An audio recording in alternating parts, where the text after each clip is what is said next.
మనం ఆ మూడు గుణాలు మనలో వాటి వాటి స్థానాల్లో ఉండాలని మనం ప్రార్థన చేస్తూ చక్కగా కొంతమంది చెప్తూ ఉంటారండి. నమస్కారం చేసుకోండి. ఈ శరీరంలో కొన్ని భాగాలను స్పృశిస్తూ ఒక్కొక్క నామం చెబుతూ చక్కగా ముందుగా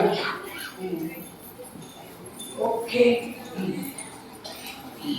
ఓం కేశవాయ నమః,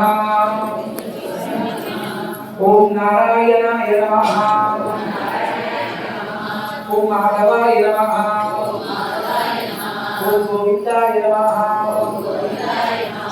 ఓం విష్ణవే నమః, ఓం మధుసూదనాయ నమః, ఓం త్రివిక్రమాయ నమః, ఓం వామనాయ నమః, ఓం శ్రీధరాయ నమః, ఓం ఋషికేశాయ నమః, ఓం పద్మనాభాయ నమః, ఓం దామోదరాయ నమః, ఓం వాసుదేవాయ నమః. నమస్కారం చేసుకోండి. శరీరంలో కూడా కొన్ని భాగాలను సూచిస్తూ చక్కగా భగవంతుని యొక్క నామాన్ని మనం స్మరించుకుంటూ ముందుకు సాగుతున్నాం.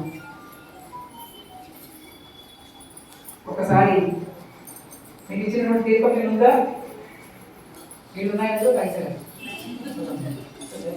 దానం పైసలు అయ్యా ఎవరికైనా దానం ఇస్తూ మధ్యలో మంచిగా తీసుకో ఉండండి. అది ఓకే. ఆ చేతితో తినడా ఎడ చేతితో పట్టుకోండి, ఎర్ర చేతితో అందులో పుష్పం వేయండి, వేసి చక్కగా బోధించి అన్ని నదులు తీర్థాలని చక్కగా ఆవాహన చేయండి. మీ అందరికీ బాగా వచ్చిన శ్లోకం ఏంటి? రెడీ. గంగే చ యమునా చైవ